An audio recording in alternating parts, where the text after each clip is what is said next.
All right, gentlemen, good stuff, man. And I saw all the videos that you sent, and of course, I'm not going to be able to analyze all of them, but my takeaway from watching is number one, don't do the well. You can. It's just not what I would recommend. But the stopping after contact drill, that's not something I do. That is the opposite of centripetal force. If you want to work on better extension, and that's usually why I think people do that drill, it's not going to promote better extension. Extension is directly connected to not understanding how much energy I can throw to the finish, literally, and that's why we work on top hand arm fully extended. So I was surprised to see there were no reps with that. That's probably my main theme so far with Raul, is getting the top hand arm fully extended, barrel above the hands with two hands in that finish. Now I don't recommend that. Raul always thinks about a two-handed finish. It's possible that he's comfortable with coming off the bat, but it's when we come off the bat that's extremely important. So I would replace that stopping after contact with actually going to the checkpoints of top hand arm fully extended, barrel above the hands. The more I program the full range of motion of what I'm trying to do with the energy, the better. And you see over here on the left, this is a good swing, right? But what you see how his arms stay kind of hooked here, and we can go, oh, well, that's why we're working on extending better. Well, you can follow this energy, and he throws the barrel around his scapula. So he goes this way around the backside of his body, right? So I'm promoting, you can draw this back and reverse engineer this. It had to be coming out of the zone in this phase of the swing early in order to get around your body like this. So a good finish feels like, as you work through, right, as we're going to top hand arm fully extended, barrel over the hands, instead of around my back, the finish goes back through space this way. So it feels like it's falling over the back shoulder instead of around my back. You program that, and you'll feel more range of motion through space, which will equal extension with centripetal force. So stopping after contact a lot will not really send the right message, because there's no centripetal force involved in that at all. So it's not a good carryover drill. We used to do that a lot, and it turns out it just doesn't work, right? So, but the theme that I want to give you today is, Raul has a style, and I mean this. I want you. He has a style about him that's kind of this very cool, lazy style, right? I think that's it. Maybe we could call it looks smooth, right? But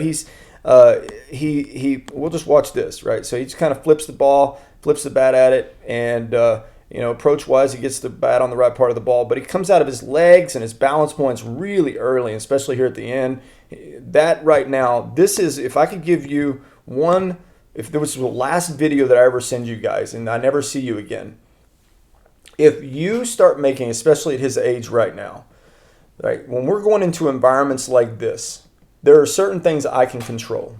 I cannot control outcome in this game. Like every time I move a bat, I'm going to hit it and it's going to fly over there really hard and far. I can't do that.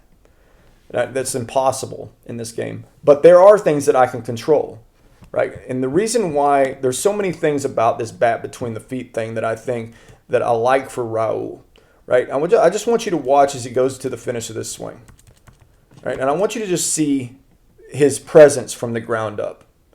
This is what in this environment, right, at this pace and these speeds, front toss pace, drop drill, this is not a game environment, right? I should be able to look like that on the left every time from the ground up. So what we have to start forcing Raul to think about is the maturity in his approach, right? This kind of lazy style, and I don't mean that lazy in the negative sense. It's just kind of flips the bat, and if he hits it well, he probably stays in his balance points a little bit better. If he hits it bad, he comes right out and gets reset, right? And I'm going to hit balls good, and I'm going to hit balls bad. I have to control the things I can control, and balance points are something that I literally want to think about. At the end of my swing, I should be able to show everybody in the cage, this is easy. This ball's moving 5 miles per hour. If I'm hitting and coming out of my legs this quick, falling over the plate at this pace, all right, it's not good. Right, and you see one of the other reasons why I like this drill for him on the left is his instinct from the ground up is spinny. You see his front foot, right, and back leg, right. It's just I'm throwing my body sideways to try to get my arm somewhere, and you see he kind of runs out of energy with the arms and hands. Not really going to hit a ball out of the infield like this on an inside pitch for sure. if I take this instinct, just throwing everything sideways, right? There's nothing from the ground up that's reinforcing energy. So turning your hips in itself doesn't do anything. So our hips are going to turn, but just throwing them sideways to the plate is not a good idea. So this bat between the feet exercise that he does, this reinforces the proper balance points, front side and back side. This is the kind of leverage that I need. And my hips are turning, but they're turning with leverage from the ground up, right? If I'm just throwing them sideways, right? And obviously this wasn't his best rep, okay? But if I just do this is, if I do it once, I'll probably do it more than once, right?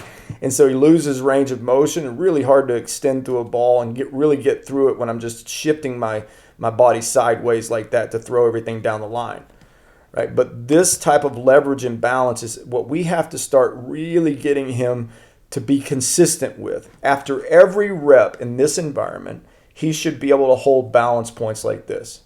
The things that we can control, right? That we need to see and start seeing a maturity in Raul's approach in the cage of the thing. It should look so easy to everybody watching Raul in this environment.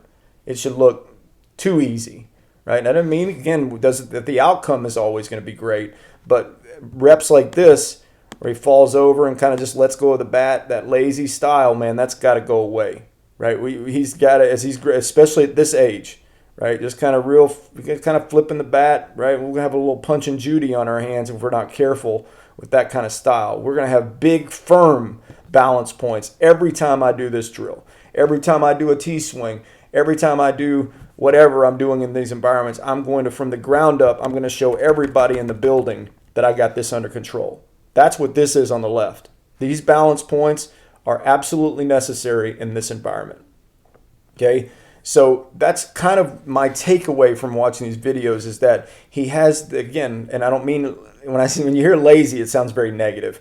I just mean, what maybe lazy is not it's kind of the smooth guy. I just kind of, hey man, the cool approach, right? I got to get rid of all that. I'm finished the swing, I'm done, let's go to the next one. Boom, I did it, I came out of my legs really quick, let's go to the next one.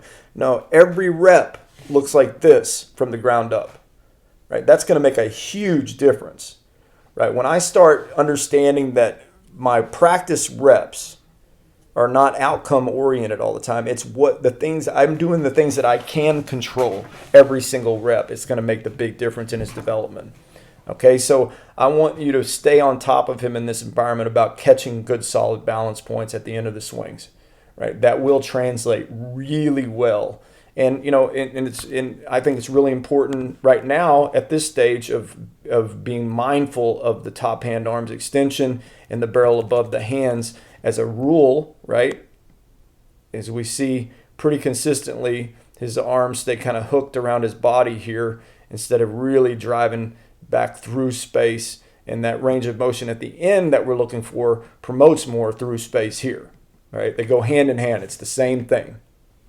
Okay, so otherwise, I mean, I like obviously what he was doing. As far as the warm-up goes, you send a warm-up, I would never warm him up inner third, not a left-hander. Do your warm-up reps on the outer third. And I tell my left-handers this all the time, there's no reason to go to the next drill and the next drill and the next drill until you establish in the beginning that you can stay inside of a ball, right? So I start the tee on the outer third, inside of their front foot, wherever it's going to land or whatever, and I say, hey, hit line drives right through the shortstop's head. And until a player, particularly in this age group, you should be able to establish right now that my ball flight's real consistent. Ball's sitting still, boom, it's going right in the same spot, and then I move to the next thing, right? But you could spend the whole day just doing that. If you're not getting that ball flight consistent, there's no point in moving on to the next thing, right? So establish that in your warm-up. Outer third, find the shortstop's head and just hit stroke line drives to his head, right? And then you can move your tee position from there or go to the next drill. But otherwise, I mean, obviously I like most of the things that Raul does. I think that what we can bring out is just more consistency in his understanding from the ground up, what we're trying to accomplish in terms of balance points, and his range of motion being more consistent instead of the kind of the hooked arms, right? Let me know if you guys have any questions. Good stuff.